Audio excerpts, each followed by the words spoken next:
Hey there everybody, welcome back to your favorite thrifting, DIY, and fashion channel, La Triftanista TV. Today we're going to be doing things a little bit differently. We're going to have more of a follow along through my process of making this mask out of a pillowcase. As you can probably already see from the title, that's what we're going to be doing today, especially during this hard time where everybody is encouraged to protect themselves. I decided I should give myself a simple enough project that can also be practical and I can actually put to use currently. So I'll be walking you through my process and I'll be showing you my struggle with trying to tame and get familiar with this sewing machine, which is technically an industrial sewing machine, so it's meant to be very fast and powerful, and I, as a beginner, am not familiar with the process, much less at the speeds that the machine wants me to go. Disclaimer, you may or may not hear my dog snoring in the background, so please disregard and just know that it was very cute. Now let's jump right into this. First thing I did was obviously pick my material. In this case, it's an old pillowcase that doesn't have a match. I believe the other one got chewed up in the washing machine, so this is just a solo dolo pillowcase. Afterwards, I grabbed the pattern that I had modified from a pattern that I got offline. I gave myself straighter edges because I'm not comfortable with curves yet on the machine. So I modified the pattern that I printed into a pattern that I felt more comfortable with. And after doing the tartan mask that is on my Instagram, go ahead and check it out, I realized that the mask was kind of loose in the chin area. So I decided to modify it again in this case. As you can see, I took the bottom and I just made it a little bit steeper, the angles. I also added 1.25 inches to the end so that I can make a canal for my string later on after everything is sewed up, and it can be a wraparound mask rather than one of the ones that hangs off of your ears. I realized after making the plaid one that it just tends to pull at the ears a little too much even with a longer elastic, and it was not the most comfortable situation, so I figured I would try a little bit of a different pattern this time around. The original pattern already had seam allowances, so I just measured those towards the center of what I had already drawn. I gave myself a 1/2 inch seam all the way around, and then I went ahead and cut it. Enjoy this quick ASMR video of me cutting the paper pattern.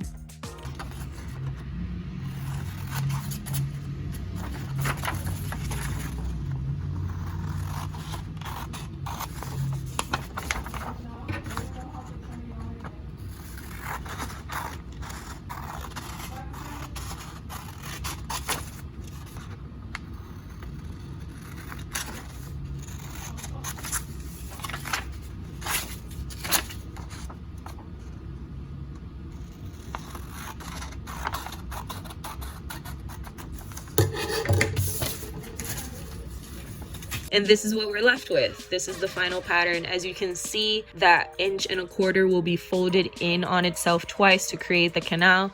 And I actually changed the middle seam towards the center of the mask to a 1/4 inch because, as you will see later on, I will be cutting the pattern out of the fabric that's folded, so that will technically still be attached to itself. It's going to be one solid panel for the entire front and back of the mask, and you'll see that in a second. Next, we go ahead and iron our fabric, make sure that we get all the creases out, and then we fold it over. I folded it this way because of the weave of the cotton. I wanted to make sure it wasn't on the bias, that way it wasn't too stretchy and it would hold against the face well once it was all sewed up. We go ahead and iron that down again, and as you can see, we're going to be placing our paper pattern at the edge of the fold. That way we have one continuous piece for both sides of the face once we open up what we cut out. Then we go ahead and pin that pattern all the way around, and since it's a pillowcase, we're going to get 4 layers when we're pinning, so you'll have both your front and your back of your mask, the outer and the inner layer of your mask, cut out at the same time. And then we just cut it out as carefully as possible and as close to the pattern as we possibly can get as well. I just realized I keep saying we, and this was my personal struggle. You may or may not have better methods, some tips and tricks that you can throw my way. So if you do, please leave those in the comments for me. I will make sure to read through all of them because I am trying to learn as much as I can about this. As you can see, here we have both our inside and our outside layers of our mask. And then we go ahead and iron those down with the right sides together. The outer part, the part that's gonna be towards the outside of the mask, is gonna be facing each other. And we're gonna sew along the quote unquote curve for both pieces. I purposefully left that fold in the fabric. That way it could stabilize my fabric a little bit better since I'm not that comfortable with my machine yet. And I didn't want to have two separate loose pieces of fabric for each side, which I felt would just make it a little bit more difficult on myself at this point of my self-education with this sewing machine. So that's the reason why I decided personally to keep that fold in the fabric when I cut out the pattern. That way it would stabilize my two pieces when I was sewing everything together.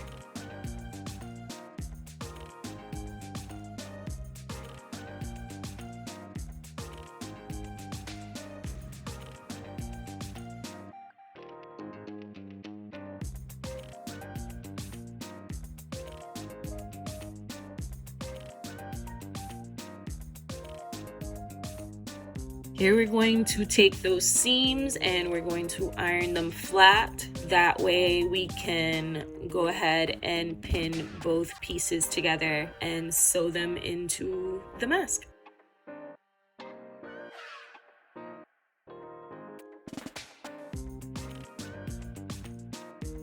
I used my scissors so I could make sure to get those corners out nice and taut, and I went ahead and ironed it out.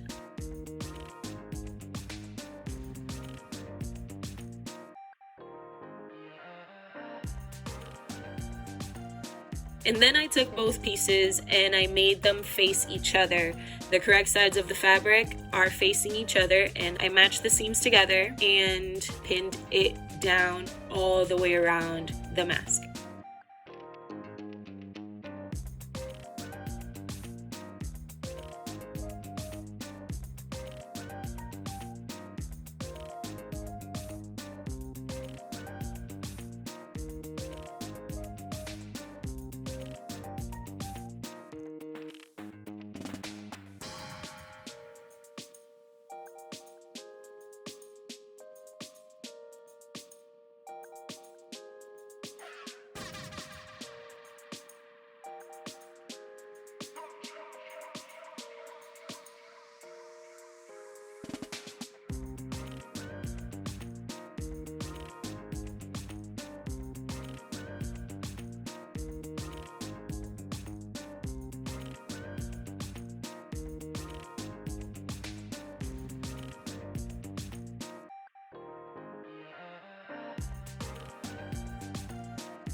And once you pin both your pieces together, this is what you should have. And we're going to sew both the top arch, what would be against our nose and what would be against our chin, together to make a tube of fabric.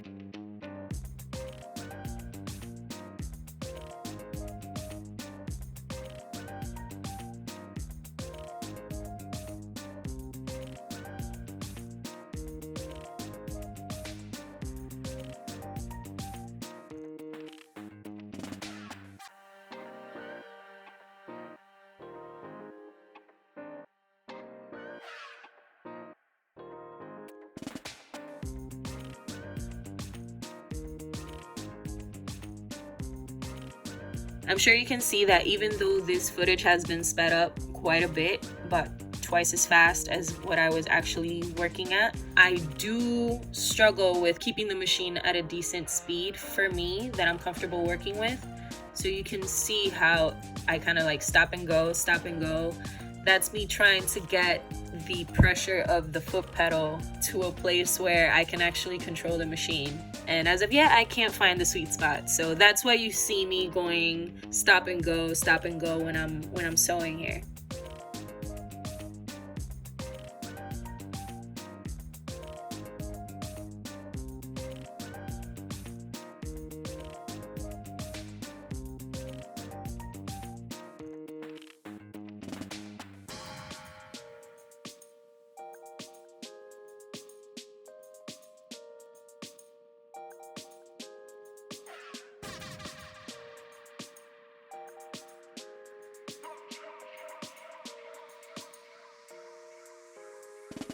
Once you're done sewing both the top and the bottom together, you're going to take that tube and turn it inside out. That way you can have your mask the right way out.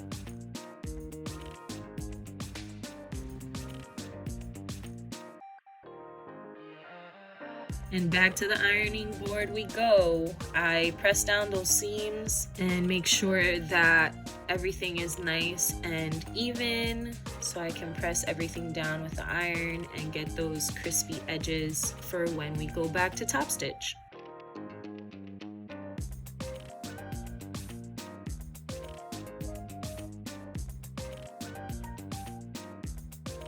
I never actually realized how much ironing went into sewing. Ironing was never one of my favorite chores, but the more I sew, the more I actually keep falling in love with the ironing process, just because it helps you get the lines crispy and it makes the sewing process a lot easier.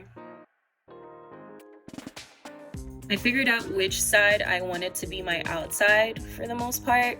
Although it is technically a reversible mask, the folding of the mask itself is always going to favor one side over the other, especially for me, since not all my seams are exactly even. And this is just a practice project where I am getting familiar with my sewing machine.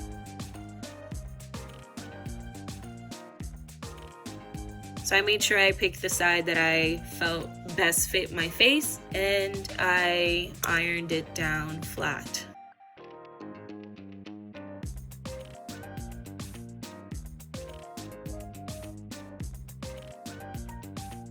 Here we go right into the top stitch. I try to do it at a 1/4 inch from the edge, and I gotta say, for the most part, I kept to about a 1/4 inch, I think. But it's not a straight line all the way around, and I know that for a fact, and I'm okay with it though, because like I said, this is just a practice project. I'm just trying to learn, and you can only learn from practice and from your mistakes. So here we are.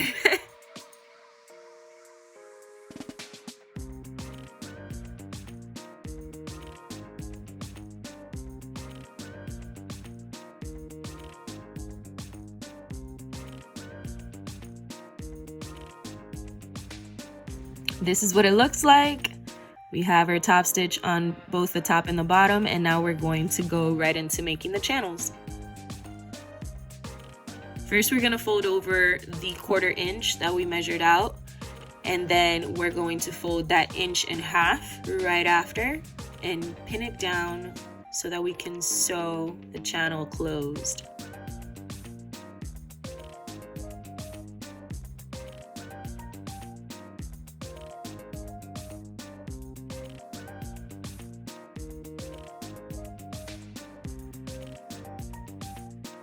And you're going to be doing that for both sides. I made sure to measure it out before I went on camera. I just put 2 little dots where I was meant to fold, and I ironed it down. That way we could create those crispy lines again, and pinned it together so that I could take it to the sewing machine without it falling apart on me.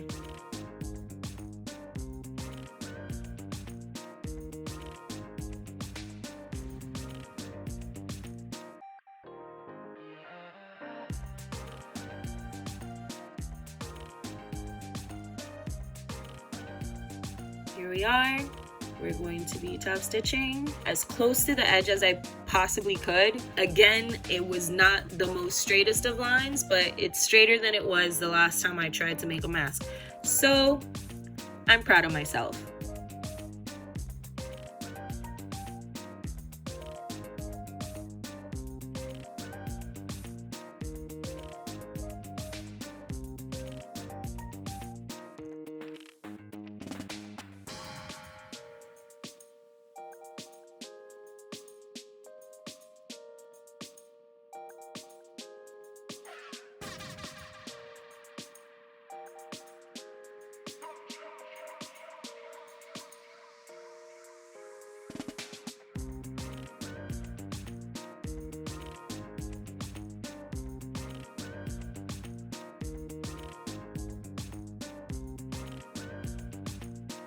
Again, you're going to do this for both sides.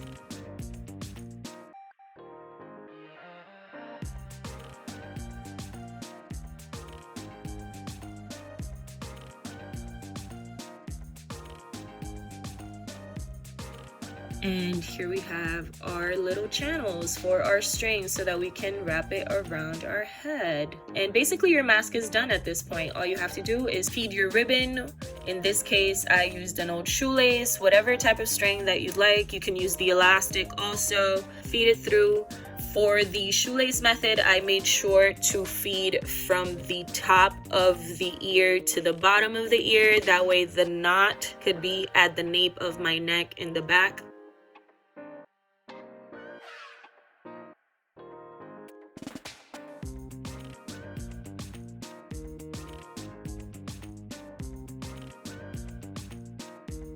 On this second loop, as you can tell, I'm having a little bit of a hard time feeding the shoelace through with the safety pin because, like I said, my lines aren't necessarily all the way straight yet. So I kind of made it a little bit narrower on the top than I did on the bottom, but it worked out, it went through, and now I have a working mask.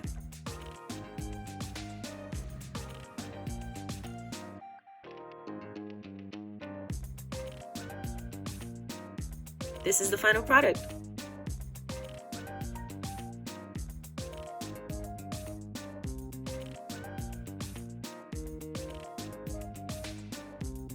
So you have your mask with your string, ribbon. Like I said, I used a shoelace. Just so happens to have some extra shoelaces around. And you take the shoelace and the U would go with the loose ends towards the bottom of the neck.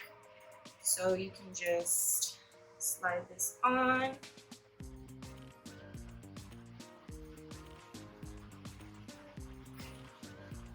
Slide it on, put it over your ear up here, which is the easiest way. And then as you pull the strings at the bottom and you tie, you basically not only contour it through the loop, but you make it so it doesn't fall off. And that's your secure little thing. So your shoelace.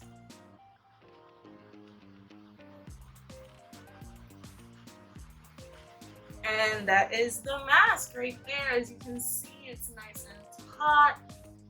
That extra chin support that I gave it, or chin angle, made it nice and taut down here too.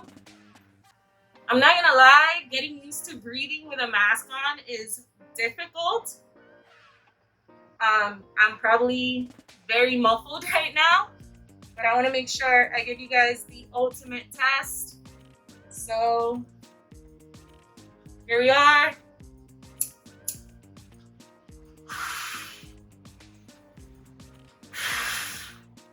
So having those two layers definitely helps. All right, guys, as you saw, we passed the lighter test. We got our lines almost as straight as I possibly could. And I got to do something new and learn something new and practice a new skill during this time, which was really fun, and I hope to keep expanding on it. So thanks for sticking around this long. I appreciate you guys being here with me today. Make sure to subscribe and like this video if you enjoyed watching me struggle with my sewing machine. Subscribe so that you can check out all the new videos that are coming at you, and hit the notification bell so you can be the first one to find out when those videos are going up. Like I said, thank you again for joining me today, and I will see you on the next video here on La Triftanista TV. Mwah!